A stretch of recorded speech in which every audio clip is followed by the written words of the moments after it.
Buenos días de nuevo, Egunon.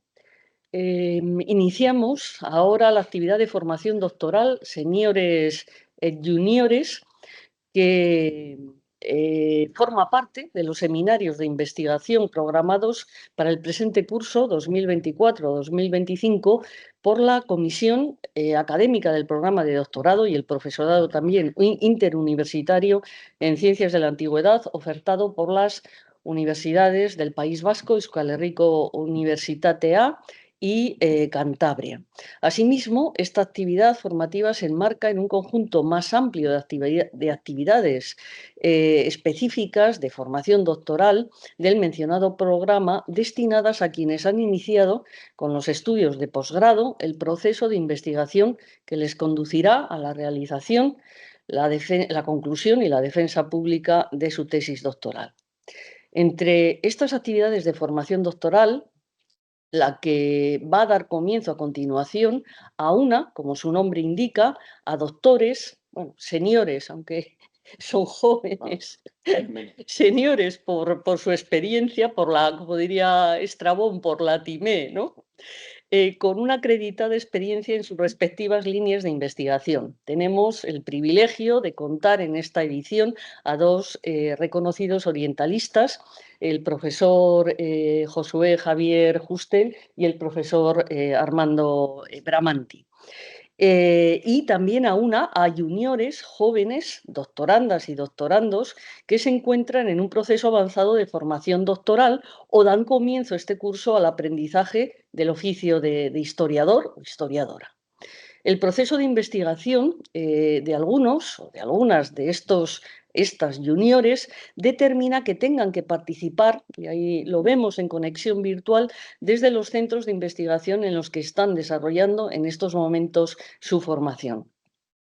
Esta reunión de señores y juniores tiene una doble finalidad, que estructura el desarrollo y la dinámica de esta jornada de formación doctoral, dedicada en esta edición a la historia social del Próximo Oriente Antiguo.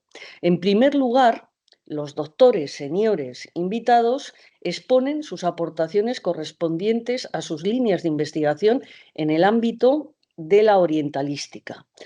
El profesor Justel, procedente de la Universidad de Alcalá de Henares, disertará o expondrá contenidos y metodología y documentación sobre las prácticas religiosas en Mesopotamia y su dimensión social.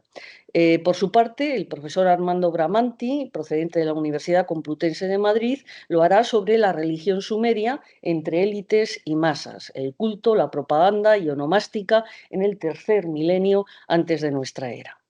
Expuestas estas contrastadas metodologías y contenidos de investigación, se desarrolla un coloquio entre señores y juniores, en el que las diversas intervenciones también de otros o de otras doctorandas y doctores, doctoras y doctores presentes, posibiliten un marco esencial de reflexión, de prácticas y de experiencias metodológicas y de investigación con independencia de las líneas de trabajo específicas de cada uno, siendo las fuentes de estudio relativas a la historia antigua y la progresión de la investigación en la antigüedad el ámbito común de reflexión, o en filología clásica, que también estoy viendo a uno de los doctorandos, un ámbito común de reflexión y debate con la finalidad prioritaria de dinamizar la investigación de los juniores en el proceso de realización de su tesis doctoral.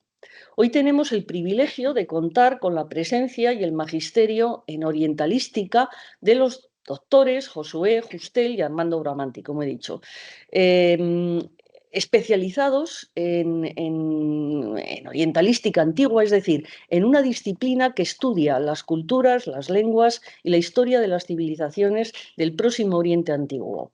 Irak, Siria, el Levante, Anatolia, dentro del contexto actual geográfico, desde el punto de vista de los testimonios escritos y arqueológicos. Fundamentalmente ellos se centran más en los textos escritos.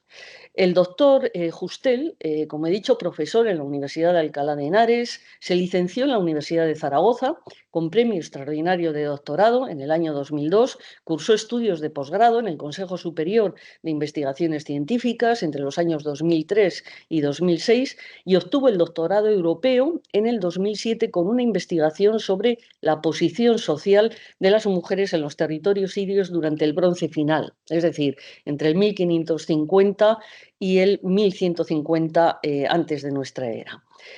Su tesis doctoral fue publicada en el año 2008. Su carrera científica ha continuado con diferentes becas y contratos postdoctorales en prestigiosos centros de estudio de la cultura oriental antigua. En París en el 2008, Leipzig en Alemania en el 2010-2012, en Nanterre, en Francia, en el 2010-2012 o en Heidelberg en el 2017.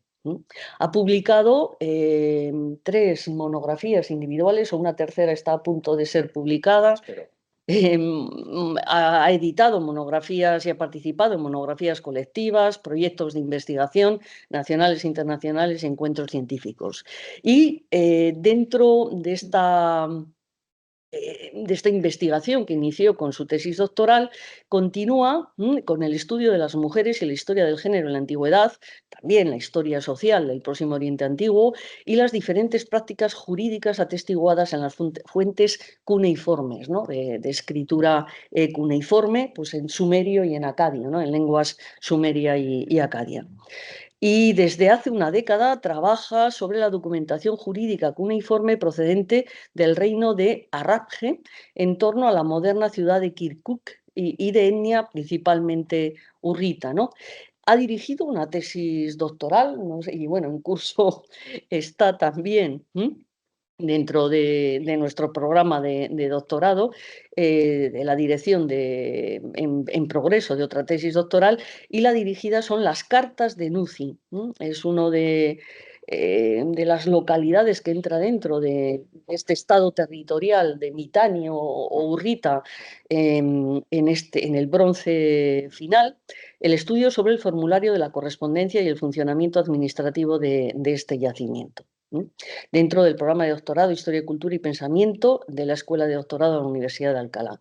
Por su parte, el doctor Armando Bramanti cursó el grado de Historia en el año 2010, un máster en Arqueología en el año 2012 en la Sapienza Universitat di Roma, obteniendo el doctorado en Asiriología en el 2017, en un programa conjunto entre esta Universidad de Roma y la Friedrich Schiller Universität Jena, con una tesis sobre la administración agraria en la Mesopotamia del tercer milenio antes de nuestra era. Durante el doctorado desarrolló estancias de formación e investigación en Italia, Alemania, España y Estados Unidos. Ha sido redactor para la Real Lexicon der Assyriologie en Múnich entre el 2016 y 2018, investigador postdoctoral en el Centro de Ciencias Humanas y Sociales del Consejo Superior de Investigaciones Científicas en Madrid en el 2018, también en la Université de Genève entre el 2018 y 2019 y en el Instituto Svizzero di Roma del 2019 al 2020. Y actualmente es contratado Juan de la Cierva en el centro entre el 2020 y 2022 en el Centro de Ciencias Humanas y Sociales del Consejo Superior de Investigaciones Científicas y actualmente es contratado Ramón y Cajal desde el 2023 en la Universidad Complutense de Madrid. Sus líneas de investigación se centran en el campo de la siriología y el estudio de la historia y de las culturas del Próximo Oriente Antiguo a través de las fuentes cuneiformes, con particular o centrada su investigación en particular en la civilización sumeria del tercer milenio antes de nuestra era, ¿no? La administración, la paleografía cuneiforme, la historia económica y social de Mesopotamia. Es autor de diferentes artículos de investigación, coautor de una gramática de la lengua sumeria, la Lingua dei Sumeri, publicada en el 2019, y editor de varios volúmenes colectivos. Ha sido investigador en numerosos proyectos de investigación y ha participado y participa en proyectos internacionales. Bueno, con el deseo y en nombre del profesorado y la comisión académica del programa de doctorado en Ciencias de la Antigüedad, que esta actividad de formación sea de utilidad, en particular a los juniores y en definitiva a los que vamos a disfrutar del magisterio de ambos ponentes y que resulte fructífera para todos los asistentes y que bueno, sirva un poco este lenguaje común de documentación, metodología, contenidos en el estudio de la historia antigua y de la filología clásica. Muchas gracias. Doy la palabra al doctor Juste. Muy bien, pues muchísimas. A ver, sí, muchísimas gracias. Bueno, no sé si tenía yo que comenzar, porque como Armando va a hablar del tercer milenio y yo del segundo. No. Sí, empiezo yo. queráis. Da igual, es indiferente, es indiferente. Pues muchísimas gracias al programa de doctorado, al profesorado. Estíbaliz ha mencionado que dirijo una tesis en este programa de doctorado. Bueno, es verdad, es que dirijo dos. Porque en la Universidad de Cantabria también dirijo una. Porque es el mismo programa de doctorado, creo. ¿No es verdad? Sí, es interuniversitario. Y además desde el principio yo sé que tiene muchísima calidad y que está muy bien coordinado. No sabía quién era, de verdad. No es por hacer la pelota, pero es que no sabía quién era porque tiene muchísimas actividades. Entonces, pues quiero agradecer, la acogida ha sido sensacional. No se puede hacer mejor. O sea, lo siguiente ya sería una sesión de masajes o algo así. Lo agradezco muchísimo, ¿vale? Cuando nos dijeron más o menos los temas, pues estuve hablando así un poco con Armando para buscar un tema común, porque no nos dedicamos para nada a lo mismo, o sea, hacemos cosas completamente diferentes, pero sí, nuestro amor por el mundo cuneiforme y por Mesopotamia.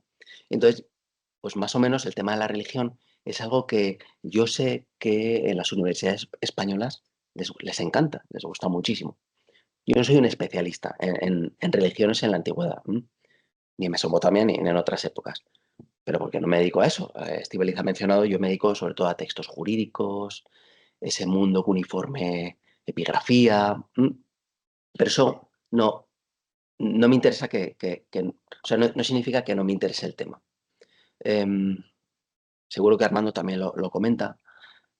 La dimensión religiosa, por supuesto, está indisolublemente unida a la experiencia cotidiana en la antigüedad. Eso es una perogrullada, eso es así, ¿vale? Pero en nuestros días también, es que me atrevo a decirlo, ¿no?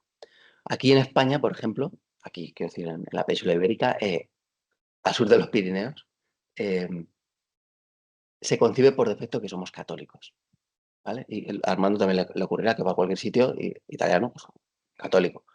A ver, y aunque no sea el caso. En otros países, con muchísima más variedad cultural, hasta ahora, o religioso-cultural, la religión que profesas o que profesaban tus padres es uno de los elementos que te define. Eso es así, todavía hoy en día, ¿no? Entonces, yo por mis años en el extranjero, por ejemplo en París, que es algo súper multicultural, mm, yo qué sé, igualmente una persona es blanca, es negra, es mongoloide, quiero decir, china y tal, es un factor importante, pero también es tremendamente importante si eres católico, si eres judío, si eres protestante de qué rama exactamente. Es una cosa, o aquí, ¿no? Eres católico, eres del Opus, eres neocatecumenal, es muy importante. Jesuita, ¿eh? Es muy importante. En Mesopotamia, por tanto, la dimensión religiosa forma parte de la identidad de las personas. Y ello tanto desde el punto de vista mental, cultural, como geográfico. También como geográfico, ¿no? Aquí, por ejemplo, cuando alguien lleva una medallita de la Virgen del Pilar, más o menos ya saber dónde. La Virgen del Rocío, ya saber más o menos dónde. A eso me refiero, ¿no? Desde el punto de vista geográfico. Y si eso es así, solamente podemos concebir la religión como parte de la vida cotidiana de la gente. El mesopotámico, la mesopotámica, reza, realiza plegarias, rituales, mantiene un calendario de festividades como nosotros, cree en un sistema religioso, tiene su sistema de creencias. y todo ello le afecta directamente todos los días. Otra cosa es que a veces no sepamos hasta qué punto. Inicialmente yo había pensado plantear un poco el tema y contar de qué va la cosa, cómo la práctica religiosa puede afectar a la población del común, a las élites, etcétera. Pero luego yo pensé, bueno, ¿y por qué no voy a mostrar un ejemplo práctico de esta investigación a la que yo no estoy acostumbrado? Porque no es un tema que yo controle de verdad. Y voy a hacer eso, ¿vale? Creo que puede servir para lo que son los doctorandos. ¿m? Em, yo me voy a centrar en el segundo milenio, voy a hablar también del primero, porque sé que Armando va a hablar y os va a aburrir con el tercer milenio, va a ser Posible. continuo porque él sabe muchísimo. Voy un momento Espera, a poner el PowerPoint, ¿vale? Creo que simplemente sí, a ver, así, así y así, ¿vale? no sé, a ver si lo ven, ¿eh? Espero que los que estéis en casa veáis la pantalla. Hay que compartirlo. Sí, yo creo que Aquí, ¿verdad? sí. Ahora, sale ventana con... Va a pantalla. a ver, ahí. Así ya lo ven. Y puedo reducir esto, ¿verdad? Sí. Preguntamos por si... Sí, vamos a. Espera, voy a dejar de compartir. Y voy a preguntar a ver si me podéis responder por el chat si habéis visto bien. Están viendo. Lo está viendo Elena. Vale, vale. Pues ya no sé cómo se hace esto. Ahí, dale. Dice, sí, lo he visto. Vale. Mm. Ahora no. Ahora voy. A ver, ¿dónde está esto? Espera, ¿cómo son? Es aquí, ¿verdad? Mira, ¿tienes abierto esto? Dale a compartir. Es aquí, Hay compartir compartir, vale.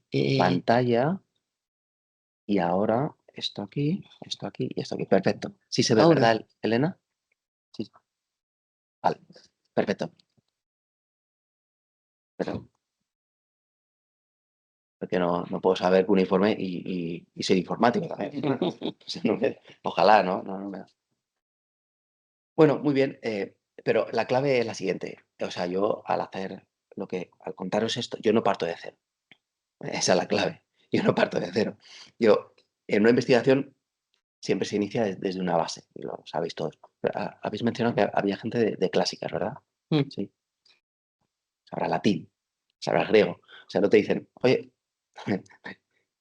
habla de Marcial. Y dice, hombre, sé que Marcial, ¿en qué lengua escribía al menos? ¿No? Em, una, una preparación específica con literalmente miles de horas basadas en archivos, bibliotecas, en museos, uno ya sabe dónde tiene que buscar la información.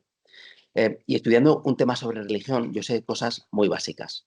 Me alegro además de hablar yo antes porque Armando creo que va a pasar a un nivel un poco superior y yo voy a hablar un poco más básico.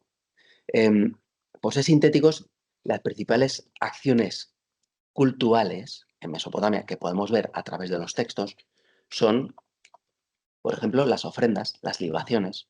Esto no es necesario decir qué son, ¿vale? Ya en el mundo romano también lo sabemos, es el acto del sacrificio, cruento o no, ¿eh? Yo hablaré un poquito más de los sacrificios y las libaciones. Aquí tenemos representaciones de libaciones, ¿vale? Luego están las oraciones, los rezos, que tenían lugar con ocasión de ofrendas diarias a favor de una deidad. Y además solían ser muchas veces cantadas, como en nuestras misas modernas. Si alguno ha estado en misa, antes sí, pero ahora yo ya no sé si hay misas, pues sabe de qué va el tema. Son cánticos especializados. No todos se emplean en las mismas ocasiones y son ejecutados por especialistas. Como es algo de lo que no voy a hablar, quiero dejar claro que conocemos estas oraciones porque se daban en el contexto del templo y han quedado registradas como actividades de los sacerdotes, de las sacerdotisas, del personal especializado. Seguro que en cada hogar estas oraciones u otras parecidas tenían lugar porque Esto sí, existía un culto familiar, igual que el culto a los dioses en Roma, los lares o los penates, esas cosas. Eh, no lo conocemos bien. Si acaso las oraciones que se daban en la intimidad de cada familia se pueden intuir por medio de la antroponimia. Esto que le encanta tanto a Armando, la antroponimia. Ya sabéis que si te llamas Jonathan, por ejemplo, Jonathan, hoy en día no, pero como porque hoy en día Jonathan pues será porque lo han visto en la tele o Kevin, se llama Kevin por Kevin Durant o algo así. Pero antes no, antes era muy importante, ¿no? Jonathan tiene un significado específico, en un momento muy concreto, una tendencia ya vista en vez de eloísta, ese tipo de cosas, ¿no? Em, Luego estaban también las purificaciones. En la dimensión ritual era muy importante que tanto las personas como los espacios, los templos, las casas, las puertas de la ciudad fueran puros. Y para ello se empleaba inciensos, se quemaban maderas, otro tipo de plantas aromáticas, se podían colocar piedras preciosas, etc. Nada que no veamos hoy en día. Luego está el cuidado de las estatuas. En Mesopotamia la estatua de la divinidad era casi la divinidad. Se le cuidaba, se atendía a esa estatua, se limpiaba e incluso se alimentaba, ¿vale? Esto me recuerda que yo que estudié en Zaragoza y mi mujer es de allí, la Virgen del Pilar, ¿sabéis lo que es, no? Tiene un vestido para cada día del año. Literalmente tiene un vestido y todos los días van y le cambian el vestido, ¿vale? Y en un ritual muy, muy concreto a una hora determinada. Esto lo tenemos en Mesopotamia. Em, Durante el primer milenio antes de Cristo consta que la vestimenta de la divinidad era cambiada varias veces al año. En época seleucida, ya en época helenística, se hace con una periodicidad mensual, al menos en la ciudad de Uruk, que todos creo que conocéis.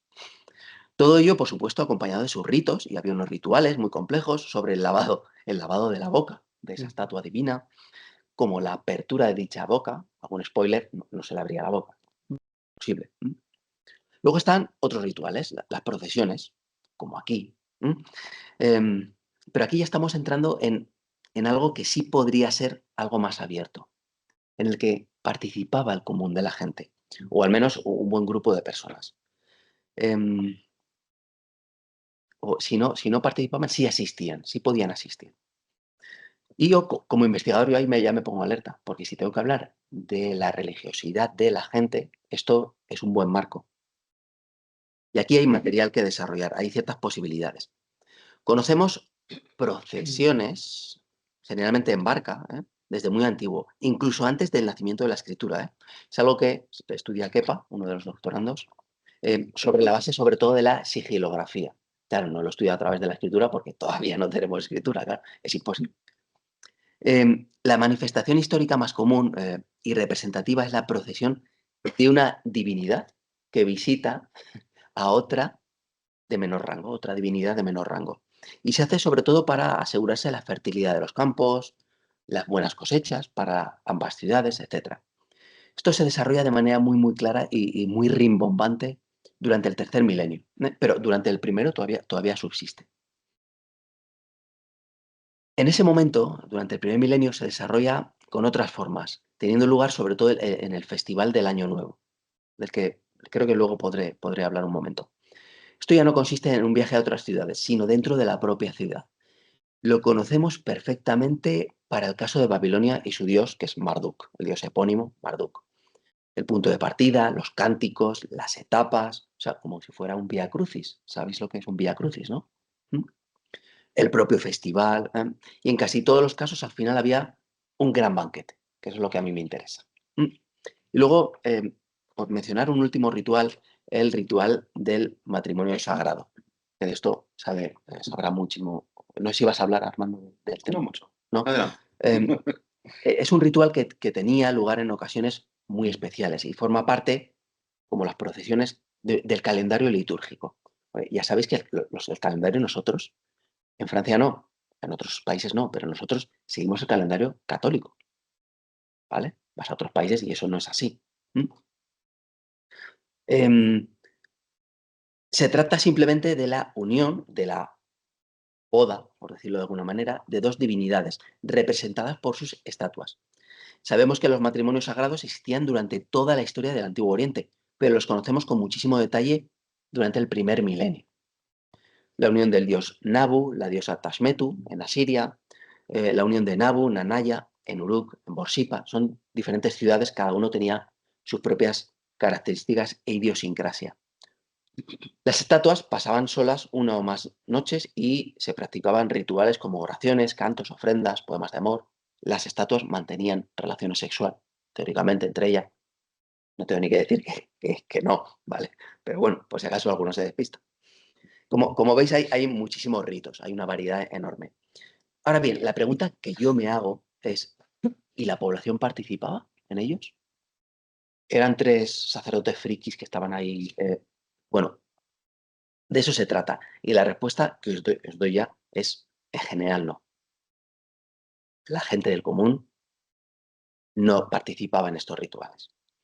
Em, la religión en Mesopotamia, como en otros momentos, como hoy en día también, tiene una dimensión política. Una dimensión política. Y por tanto, su representación pública estaba en general restringida a los círculos de poder.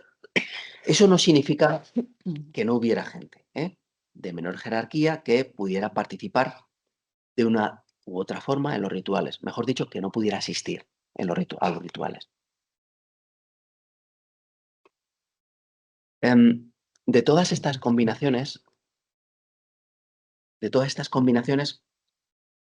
yo voy a poner un ejemplo, a ver si puedo, que además conozco muy bien, pues porque soy el encargado de trabajar, esto sabe que con las bases de datos de estos textos.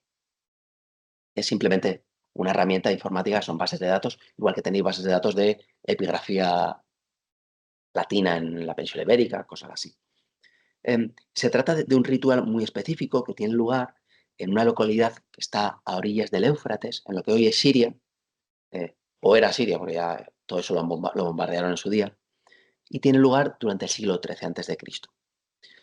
Allí conocemos un ritual muy concreto que tenía lugar cuando la suma sacerdotisa del dios más importante de la ciudad, el dios se llama Baal, todo el mundo lo conocerá el nombre al menos, cuando esta suma sacerdotisa accede al cargo. En esencia, era una fiesta tremenda que duraba unos 9 días, en la que se llevaban a cabo una serie de procesiones, de ofrendas, consagraciones de diferente tipo.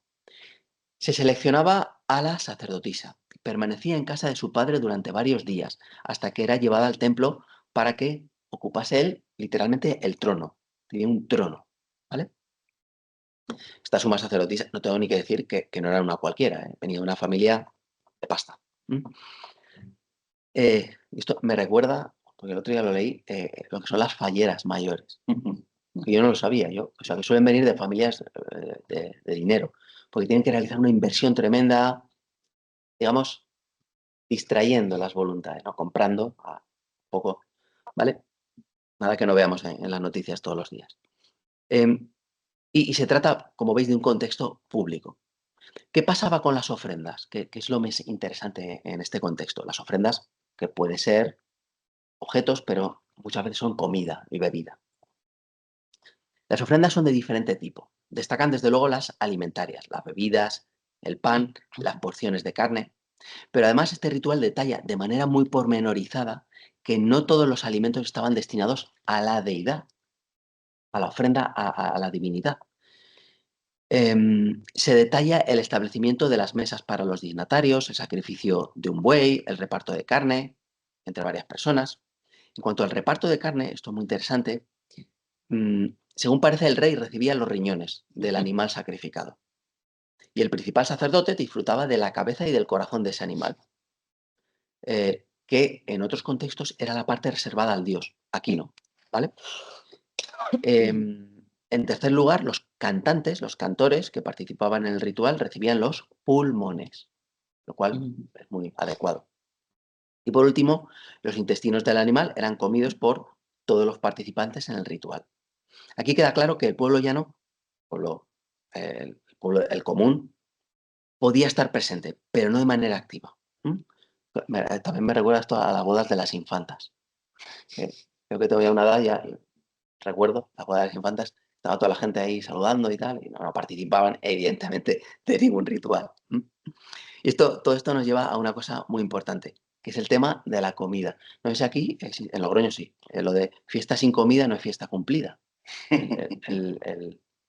La frase esa, ¿no? En muchísimos rituales había banquetes, al principio o al final o en ambos momentos, ¿no? Y además en los cuidados diarios de las divinidades había una dimensión, digamos, gastronómica. Y aquí es donde sí podemos ver a la población general. Y yo me he puesto un poco a investigar sobre este tema, sobre dos bases.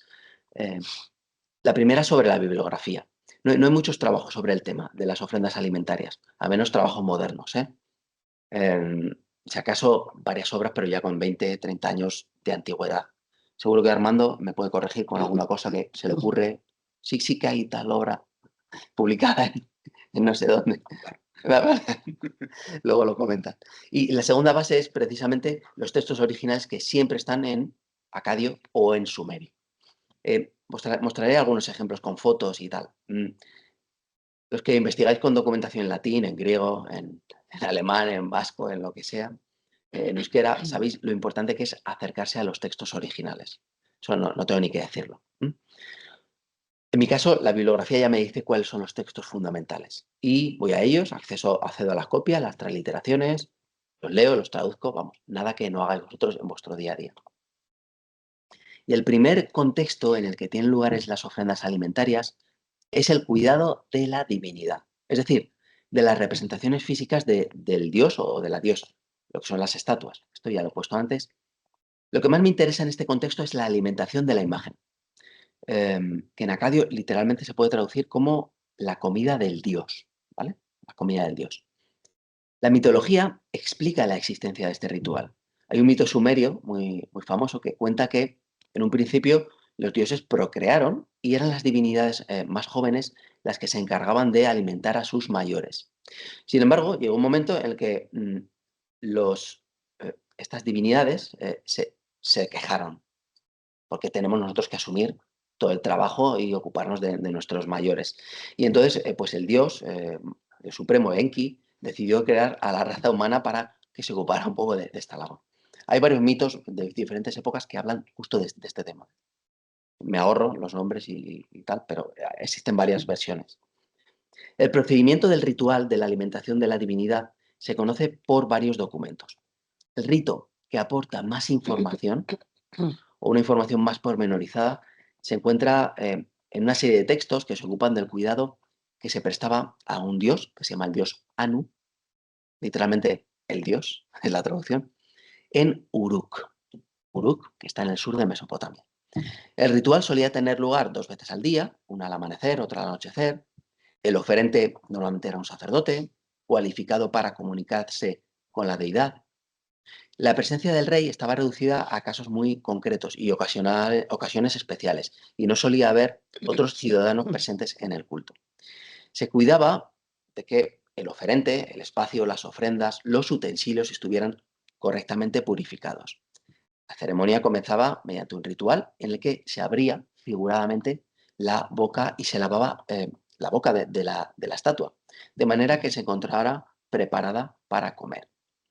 Frente a la estatua se colocaba una mesa sobre la que se ponía un cuenco de agua y a continuación se libaban una serie de bebidas, la comida, fruta, vegetales. Mm, La mesa de ofrendas se disponía también de forma ritual. En ese momento se solía dejar a la imagen aislada mediante una cortina, de manera que tuviera privacidad la estatua, ¿no? Para comerse las ofrendas. Eventualmente se limpiaba luego la mesa, se volvía a colocar el cuenco de agua, porque la divinidad, claro, se tenía que limpiar las manos. Todo este protocolo iba acompañado de música, se quemaban hierbas aromáticas, se ofrecían perfumes y finalmente se recogía la mesa. No voy a seguir contando este tipo de ofrendas. Lo importante es que las características de la ofrenda dependían del estatus del oferente, o más bien del estatus de la divinidad. ¿Mm? También cuando nos encontramos con ofrendas privadas llevadas a cabo por personas sin muchos recursos, lo habitual era que se tratara de pan, de harina, de libación de alguna bebida, ofrenda de sustancias que se quemaban. En época siria, en el primer milenio, al menos en el culto al dios Ashur, en su templo de la capital homónima, Ashur, se diferenciaban claramente entre ofrendas cotidianas, simples, pan, sal, vino, cerveza, y las más opíparas en las que se ofrendaba carne. ¿Mm? Especial cuidado se tenía en el sacrificio cruento, en la preparación del animal. No se ofrecía al dios cualquier parte del animal, sino que había una serie de preferencias. Se reservaba el hombro, la grasa, depende, la pechuga también. Em, Puesto que estas ofrendas alimentarias no eran consumidas por la divinidad ni quemadas tampoco, porque normalmente la carne no era quemada y evidentemente la estatua de repente no se levantaba y se comía las ofrendas. Em, la pregunta es, ¿qué se hacía con estas ofrendas? Se supone en general que se ofrecían em, al dios una serie de cosas y el resto eran enviados para el consumo del rey, de la familia, de los sacerdotes, para el personal del templo. A este respecto hay una referencia indirecta muy interesante que se encuentra en un capítulo apócrifo, en el capítulo 14 del libro de Daniel, en la Biblia, que se denomina Baal y el dragón. Está redactado en griego, en el siglo II antes de Cristo. En él se narra que el dios Marduk recibía como ofrenda diaria 12 medidas de harina, 6 de vino, 40 ovejas. El rey persa Ciro le señaló a Daniel que el dios, es decir, la imagen del dios, consumía realmente estas ofrendas y por tanto estaba vivo, pero Daniel lo negó. Y por esa razón Ciro decidió que una vez que se realizasen las ofrendas al dios Marduk, de la manera que acabo de indicar, se debía sellar la puerta de la cela, ¿no? Y así se hizo, y al día siguiente se comprobó que el dios había consumido la comida que habían dejado sobre la mesa ritual. Sin embargo, Daniel, que era muy espabilado, el día anterior había extendido cenizas en el suelo. Y con lo cual, al entrar, pudo decir, oye, no, mirad que hay huellas humanas. Aquí han entrado y se descubrió de esta manera que existía una puerta secreta en el santuario por la que los sacerdotes de Marduk entraban todas las noches y se pimplaban pues, la comida que estaba reservada al dios. Esta narración puede ser una ficción, ¿no? Pero deja ver claramente que el personal del templo disfrutaba de las ofrendas realizadas a los dioses, que formaban parte de su alimentación propia. Un elemento importante, muy importante de todo esto, es que, según parece, la comida de estas ofrendas del cuidado cotidiano no pasaban en ningún caso a la población común, solo al personal del templo. Sin duda, el ejemplo real, práctico más importante de este periodo provenía también de Uruk, y es este, ¿no? Constituye un texto administrativo de casi 100 líneas en las que se da cuenta del reparto de diferentes ofrendas sacrificadas en el templo de Eana, en Uruk. El nombre del templo es Eana. El comienzo del documento aparece ahí abajo en la pantalla, es muy revelador, ¿no? Documento sobre las ofrendas cotidianas de Ishtar de Uruk y Nanna, que le son ofrecidas de manera diaria. El texto está dispuesto en dos columnas. La de la izquierda indica la ofrenda, la de la derecha indica el receptor de esta ofrenda. Y de esta manera se observa que diferentes partes del cuerpo de los animales sacrificados iban a parar al rey, a los sacerdotes, a los administradores, a los cocineros y otro personal, a los pastores del templo, etc. Esta gente, es verdad, no era la población general, pero tampoco eran de la élite. Además del culto cotidiano, pongo esto porque es lo más bonito, no porque tenga mucho que ver, también lo digo. En el sistema religioso mesopotámico eran muy importantes las diferentes festividades, fueran anuales o semianuales o de carácter mensual en casos muy puntuales. Por la propia definición que se le suele dar, las fiestas se definen como eventos en los que tiene lugar el consumo de comida ritualizada y que difieren de las prácticas de consumo cotidianas. Y esto es lo que tenemos en Mesopotamia. Evidentemente, la celebración y desarrollo de estas fiestas variaba dependiendo de épocas y de zonas. Un ejemplo de un festival que se atestigua a lo largo de la historia, toda la historia del Oriente Antiguo, es la fiesta anual del Año Nuevo, a la que he mencionado antes, ¿no? Solía durar más de una semana, a veces 11 días, a lo largo de los cuales se realizaban unas ofrendas a los dioses. Se cantaban himnos, se realizaban procesiones y, lo más importante, se traían las imágenes de las divinidades desde el templo, un templo con un nombre muy concreto, que es el nombre de esa festividad, se llama Akitu, ¿vale? Siempre situado fuera de la ciudad, hasta los templos de la misma. Pues bien, en algunos de estos banquetes había repartos masivos de comida, incluyendo a la población general. Voy a dar un ejemplo del tercer milenio, a pesar de que Armando es aquí el especialista. Perdona, Armando. Yo voy a mencionar solo un caso, Te permito. un ejemplo muy destacado que proviene de época neosumeria, en la localidad de Garshana, cuya localización exacta yo no la conozco. No sé si Armando sí que sabe. Debería estar cerca de Uma, pero no, Está debatida. Sí, está debatida. Estos archivos se publicaron hace unos 15 años, algo así, o 20 casi, y contiene registros administrativos de todos los bienes ofrecidos por la administración con ocasión de festividades religiosas. Uno de ellos, por ejemplo, da cuenta de los alimentos, recipientes y el combustible necesario para la preparación de una especie de sopa tremendamente asquerosa que se iba a servir en 5 banquetes realizados para una serie de divinidades en el transcurso de un mes. En uno de estos banquetes, en el que mejor se detallan los ingredientes, se servían 450 litros de cerveza, 300 litros como medida de capacidad, de diferentes tipos de pan, cuya naturaleza concreta a veces yo desde luego no entiendo muchas veces. Y además, entre los ingredientes mencionados hay legumbres, carne, sal, y el compuesto final parece haber sido una sopa de cierta consistencia, una cosa tremendamente asquerosa, a partir de los ingredientes, o sea, una especie de cocido de peso. A partir de la receta y de las cantidades detalladas en este texto, se calcula que podría haberse conseguido unos 60 litros de la misma. Aunque los ingredientes para estos 5 banquetes son bastante parecidos, existen notables diferencias en las cantidades de los ingredientes y, por tanto, en el número de comensales.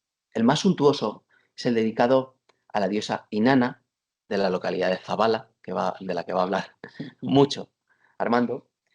Se repartían, creo que lo tenéis ahí a la derecha, 1925 litros de cerveza, 30 de los cuales eran de gran calidad y, por tanto, se supone que se entregarían a personajes importantes. A la vez, 2.128 litros de diferentes tipos de pan. Se añadía a la sopa 160 litros de legumbres, grano, carne procedente de un número desconocido, porque es que justo en ese punto estaba fragmentada la tablilla, de ovejas, 15 litros de sal. Y se ha calculado que esta sopa podría ser repartida en el transcurso de un banquete a unos 1.600 comensales. Ojo, ya no estamos hablando de los sacerdotes, estamos hablando de mucha gente, probablemente casi toda la población, o al menos una enorme parte de ella. Tengo aquí algunos ejemplos más que se refieren al segundo y al primer milenio, pero creo que es abundar un poco más en lo mismo, ¿vale? Entonces, no me voy a extender más. Simplemente quiero comentar que, como veis, yo que no soy especialmente listo, ¿vale? O sea, soy lo más normal del mundo. Si puedo llegar a hablaros de esto y a tener cierto conocimiento de este tema, es porque tengo un background, no sé cómo decirlo en español, un bagaje, gracias, un bagaje simplemente de muchas horas de trabajo y de que simplemente sé dónde buscar. Y eso es todo. Y luego que he metido horas preparando para hacer esto, ¿vale? Espero que esto os haya servido simplemente para aplicarlo a vuestra vida cotidiana como académicos y como doctorandos, simplemente eso. Y con esto ya termino, porque ya no puedo hablar más, me he cansado. Muchas gracias. Sí, muchas gracias.